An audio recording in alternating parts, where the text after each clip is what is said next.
ऐकणारे सर्व परमार्थ प्रेमी राम भक्त श्रोते सर्व भक्ती ज्ञानवंत गुणवंत वयोवृद्ध तपोवृद्ध या सर्वांच्या चरणी नतमस्तक होऊन ग्रामदैवत हनुमानजीच्या चरणी नतमस्तक होऊन सेवेला प्रारंभ सेवेला जी सेवक झालो तुमच्या लागलो निज चरणा आहो स्वामी तुकया देवा यावरी न करावा अव्यर जयांती केली स्मरणा होय सकळ सिद्धीचे अंतरण येची वंदू श्री चरण श्री गुरूंचे ते नमस्कारोनी आकार प्रस्तुत प्रसंगी आज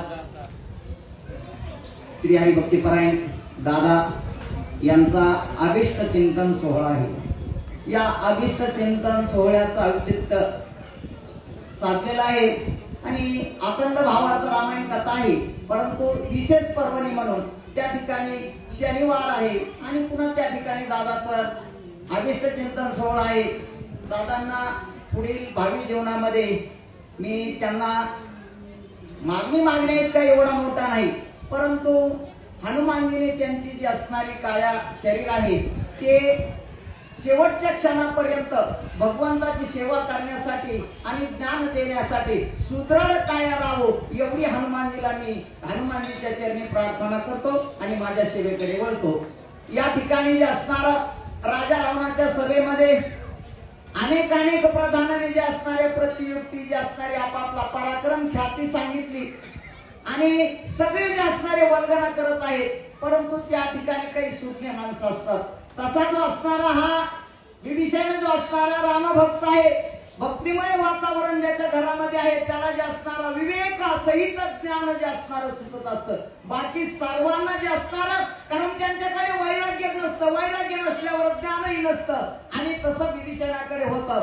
आपला जो असणारा कुळाचा जो असणारा नाश पाहून जे असणारे ज्यांच्या हृदयामध्ये जे असणारं दया जी असणारी उत्पन्न होत असते आणि त्याला साधूचं अंतकरण म्हणावं लागतं। मग असं जे असणारं साधू रत्न जो असणारा साधूचं अंतकरण ज्यामध्ये आहे त्यामध्ये दया स्रवत असते, म्हणून विभीषणाच्या अंतकरणामध्ये दया आपल्या कुळाचा जो असणारा होऊ लागलेला नाश आहे हे सर्व जे असणारे विनाशाकडे जात आहेत ही जे असणारं पाहिलं आणि सत्सद विवेक बुद्धीने जे असणारा सर्व सवेला तो जे असणारा सांगू लागलेला आहे। आता सर्वांना सांगून जे असणारा रावणापुढे आपला जो असणारा ज्येष्ठ बंधू जो आहे राजा रावण त्याला जो असणारा नतमस्तक झालेला आहे। दादा तुझ्या चरणावर माझा माथा ठेवतो आणि जे असणारा सांगतो का तर आपल्या आईने जी असणारी शिकवण दिलेली होती ती जी असणारी त्याची पूर्तता करण्यासाठी विभीषण राजा रावणा समोर नतमस्तक झालेला आहे आणि युक्तीच्या गोष्टी सांगू लागलेला आहे। रे बाबा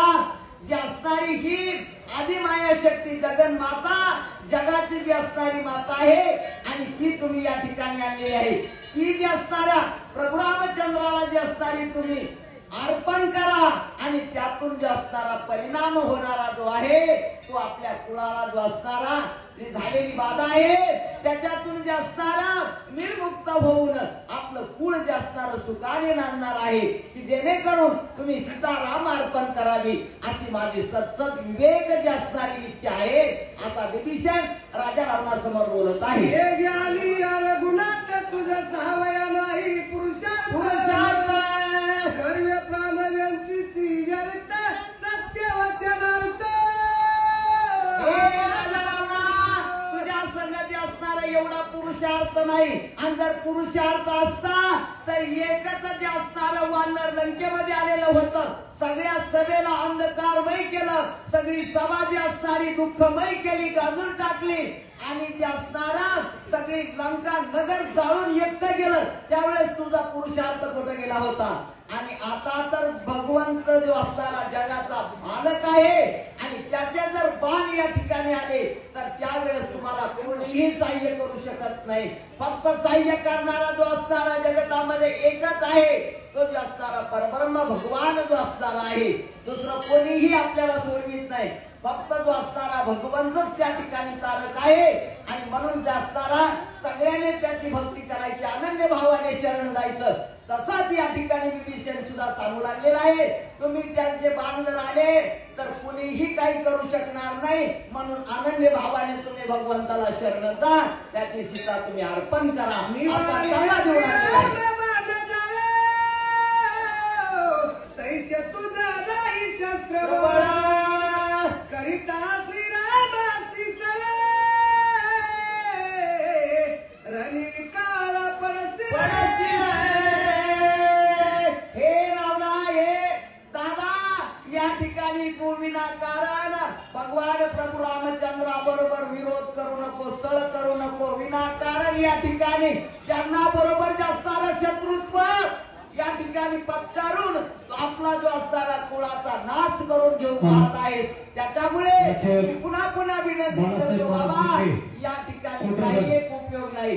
तुम्ही जे असणारा मी सांगत आहे त्याप्रमाणे तुम्ही जे असणारे रामाला जे असणारं शरण जा, जेणेकरून तुमचा जो आपला सर्वांचा या ठिकाणी कल्याण कृतार्थ उद्धार देणे पावाल ही जे असणाऱ्या मी जी विष्णूच्या गोष्टी सांगू लागलेला आहे. मायबापो या ठिकाणी दुसरं काही सत्य नाही, फक्त सत्य तू सत्य तू सत्य तू विठ्ठला, एकच भगवंताचं नाम सत्य आहे, बाकी सगळं मिथ्य आहे. त्याच्यामुळे बाकी भानगडीत पडण्यापेक्षा फक्त नामस्मरण हे सगळ्यात महत्वाचं आहे. त्याला काळ नाही लागत, वेळ नाही लागत, कुठलीही पवित्रता लागत नाही. कशाही अवस्थेत जरी घेतलं नाम तरीही त्या ठिकाणी मोक्ष प्राप्त होतो. म्हणून या ठिकाणी फक्त नामचिंतन घडावा एवढीच एक अपेक्षा करतो आणि या पवित्र ठिकाणी माझ्या सेवेला तुम्हा सर्वांच्या चरणी माझी सेवा समर्पित करतो आणि सेवेला पूर्ण विराम देतो. रामकृष्ण हरी.